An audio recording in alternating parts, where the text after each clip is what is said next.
Fala aí pessoal, tudo bem com vocês? Bem-vindos a mais uma aula aqui da Arte Atuarial. Hoje nós vamos trabalhar com datas exatas aqui dentro do Python, utilizando a nossa IDE Spider.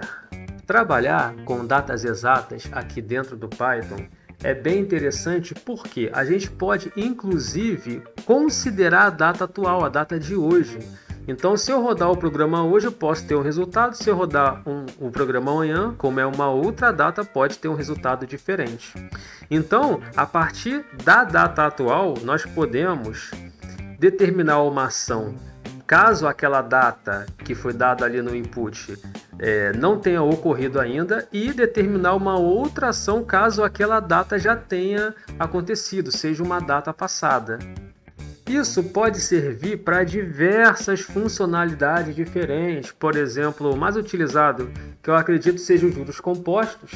Então você tem uma aplicação em uma determinada data, uma atualização mensal, e você quer saber na data atual qual o percentual de juros, por exemplo, ou quanto o montante do capital inicial ele cresceu ao longo desse tempo.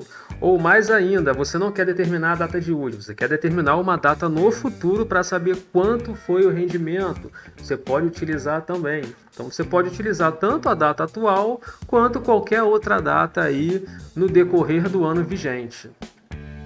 Aqui nesse exemplo, até para ficar o entendimento mais fácil de como a gente pode trabalhar com datas exatas, eu vou utilizar, na verdade vou criar uma função para identificar a idade da pessoa de acordo com certos parâmetros. Quais serão esses parâmetros? Dia, mês e ano de nascimento, ou seja, a data de nascimento.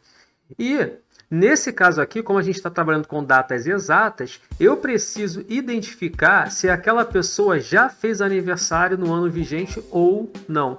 Porque se ela já fez aniversário, ela vai ter uma idade X. Se ela não fez aniversário, ela vai ter uma idade Y. Então, são idades diferentes. Eu até criei um exemplo, eu não lembro se foi para determinar o ano ou a idade, mas a gente pode fazer tanto de uma forma quanto de outra.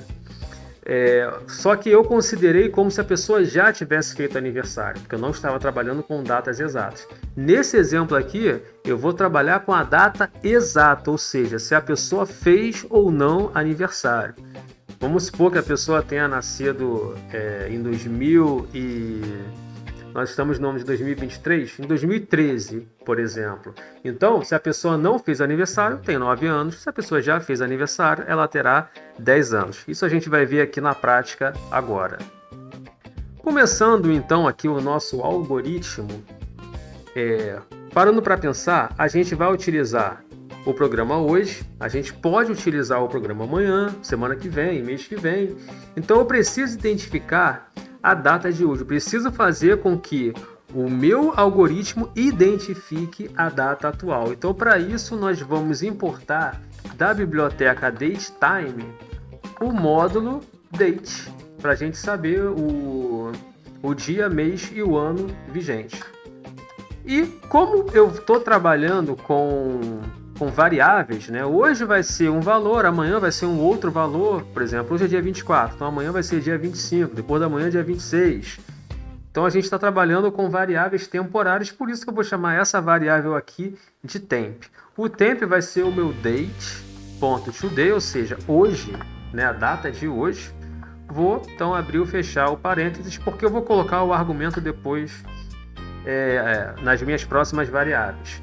Então eu vou criar mais 3 variáveis que vai ser o meu dia, o meu mês e o meu ano. Lanço até um desafio para vocês, que eu acredito que com o que eu ensinei para vocês até agora, vocês consigam fazer isso. Então quem quiser arriscar e tentar criar aqui um algoritmo para identificar a idade da pessoa, dado que ela forneceu dia, mês e ano do seu nascimento, fiquem à vontade, mas tem que ficar ligado, porque a gente precisa identificar se aquela data ela já ocorreu, aquele mês, né? O mês de aniversário já ocorreu no ano vigente ou não.